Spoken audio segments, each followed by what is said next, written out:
बिस्मिल्लाहिर्रहमानिर्रहीम। अस्सलाम वालेकुम। Welcome to my channel.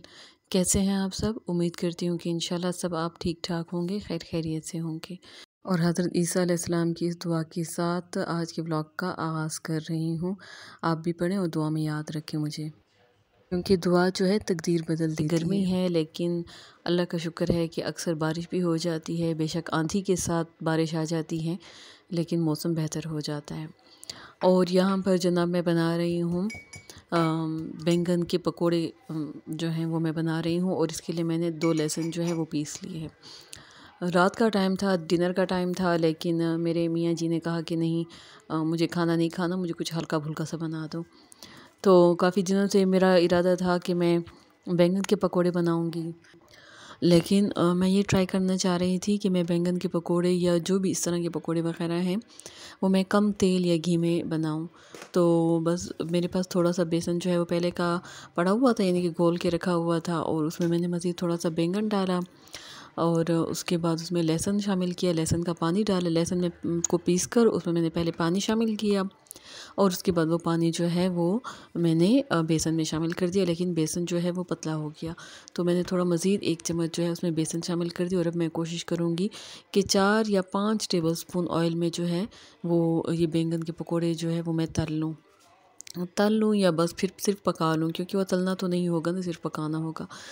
इसके लिए फिर मैंने एक फ्राइंग पैन में थोड़ा सा ऑयल लिया है, तकरीबन 4 टेबलस्पून जो है वो ऑयल होगा। उसको मैंने इस स्पैचुला की मदद से बहुत अच्छी तरीके से फैला दिया, हर तरफ फैला दिया, ताकि जब मैं इसमें पकोड़े तलूँ या फिर ये जो बैंगन जो हैं ये फ्राई करूँ तो ये चिपके नहीं। और माशाल्लाह से कोई भी बैंगन का जो पकोड़ा है वो चिपका नहीं, बल्कि बहुत अच्छे तरीके से पक गए थे। हाँ, ये बात है कि बैंगन डालते हुए जो है वो बेसन जो है वो थोड़ा सा स्प्लिट हो गया था, थोड़ा मतलब बैंगन से बेसन हट गया था, लेकिन वो कोई इतनी बड़ी बात नहीं है। अगर इतने कम तेल में हम कोई चीज़ फ्राई करते हैं तो उसके साथ बातों का ये मसला हो जाता है। और आहिस्ता आहिस्ता इनके ऊपर कलर आना शुरू हो गया और ऊपर से भी महसूस हो गया था कि हाँ भाई, अब ये बैंगन जो हैं वो अच्छे तरीके से पक गए हैं। तो मैंने इनको पलटना शुरू कर दिया और आप देख सकते हैं कि कितने अच्छे तरीके से पक गए हैं।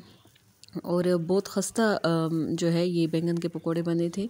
और इनके ऊपर मतलब ज़रा सा भी नहीं फ़ील हो रहा था कि ये कम तेल में पके हुए हैं, क्योंकि बैंगन ऐसी सब्ज़ी है जो कि तेल बहुत ज़्यादा चूस लेती है। अब बैंगन के पकोड़े की जब साइड पलट लिए तो उसके बाद मैंने थोड़ा सा मज़ीद इसमें ऑयल शामिल किया, ताकि अगर कोई कमी बेशी हो तो ऐसा ना हो कि पकोड़े जो हैं वो बिल्कुल ही बदमज़ा से बने।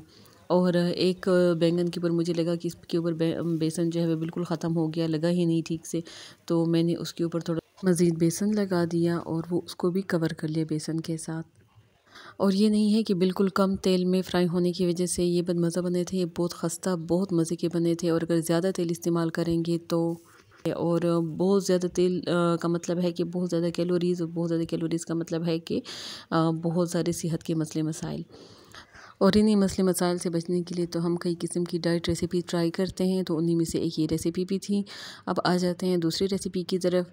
चूँकि मेरे मियाँ की जानिब से डिमांड हुई थी कुछ हल्का फुल्का खाने की, तो मैंने कहा कि हल्का फुल्का भी हो और सेहत बख्श भी हो। तो उसके लिए फिर मैंने पहले थोड़ी सी सलाद काटी। यहाँ पे मेरे पास खीरे हैं, हरी प्याज है, पुदीना है, धनिया, हरी मिर्चें और एक टमाटर का जो है वो छिलका मैंने उतार लिया था। और खीरा जो है उसको मैंने पहले 2 हिस्सों में इस तरीके से तकसीम किया था कि अगर मैं इनके क्यूब्स काटूं तो ये बिल्कुल बहुत बारीक से और इस तरह के चंक्स हों कि बहुत ज़्यादा मुंह में ना आए। और ये मैं आपको टमाटर दिखा रही हूँ, यहाँ पे मैंने टमाटर के छिलके उतारे हुए हैं।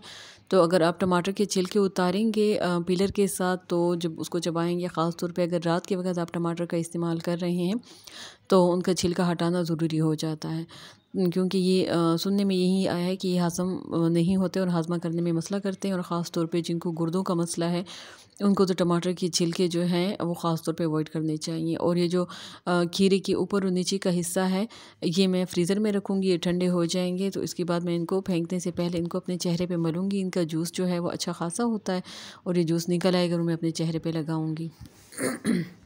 उसके बाद मैंने पुदीना और धनिया काटा है। इनको काटने से पहले मैंने खूब अच्छी तरीके से धो लिया था। और आजकल सीज़न में पुदीना और धनिया खूब वाफर मिकदार में मिल रहा है और ताज़ा भी होता है, तो इनका फ़ायदा उठाना चाहिए। पानी में भी डालें, सलाद में भी शामिल करें। और जो चीज़ आपको मैसर उसमें डालें। और अगर आपने मेरी पिछली वीडियो देखी हो तो मैंने आप लोगों को दिखाया था कि गमले में बाई चांस लोबिया जो है वो उगाया था। लोबिया मैं साफ़ कर रही थी और मैं जो भी पानी होता है वो मैं गमलों में डालती हूँ। सब्जियों का जो पानी, धुला हुआ पानी होता है या दालों और चावलों का, तो वो मैं गमले में डाल देती हूँ। इस तरह से पानी की भी बचत हो जाती है। तो मैंने कहीं लोबिया का पानी डाला था और उसमें 1-2 दाने लोबिया के चले गए थे। और जब मौसम बदला तो लोबिया जो है वो निकल आए। और लोबिया की जो फलियाँ मैंने देखी, मैं तो बहुत खुश थी कि मटर उग गए हैं, लेकिन ये मटर नहीं थे, लोबिया थे। तो ये फाइनली जो है ना, मैंने सारी लोबिया तोड़ ली और उसके बाद इनको भी मैं सलाद में शामिल कर लूँगी, क्योंकि ये कच्ची लोबिया है और बहुत नरम थी, चबाने में बहुत मज़े की लग रही थी। और मैं कहती हूँ कि हर किसी को अपने घर में इस तरह का काम करना चाहिए कि सब्जियां घर में घर की उगाएं और घर की ही खाएं, ताकि आपको ये पेस्टिसाइड्स वगैरह का, ये जो चीज़ें होती हैं, इनका मसला ना हो। और अब मैंने ये प्यारा सा बाउल लिया है और मैंने इसमें शामिल किए हैं बेसन की बूंदियाँ। और इनके ऊपर ये बोतल के ऊपर शापर लगा था जो मैंने नहीं हटाया, क्लीन शीट लगी हुई थी। तो ये मैंने इसमें बेसन की बूंदियाँ शामिल करी। ये तकरीबन 50 ग्राम होंगी। और उसके बाद मैंने इसमें शामिल किया है, मैंने पानी शामिल करना था लेकिन मैंने पानी नहीं शामिल किया, हालांकि बूंदियाँ जो है नरम होती हैं। तो ये मेरे पास लोबिया का थोड़ा सा सालन पड़ा हुआ था, तकरीबन आधी प्लेट के बराबर सालन था।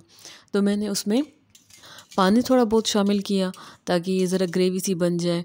और उसके बाद ये कच्चा पानी था, आप गर्म पानी भी इस्तेमाल कर सकते हैं। तो ये पानी और ये जो लोबिया है, ये सारा का सारा मैंने बूंदियों में शामिल कर दिया। इससे कोई फ़र्क नहीं पड़ता कि पानी जो है वो सालन में गया है या क्या, क्योंकि बूंदियाँ जो हैं उनको वैसे भी तो नरम करनी ही थी। तो उसके बाद मैंने इसमें ये घर की बनी हुई इमली की जो चटनी है वो शामिल कर दी और इनको फिर उसके बाद मिक्स किया। और मिक्स करने से पहले मैंने इसमें थोड़ा सा नींबू डाला। नींबू जो है आजकल सीज़न में आया हुआ है, लेकिन बग़ैर जूस के हैं।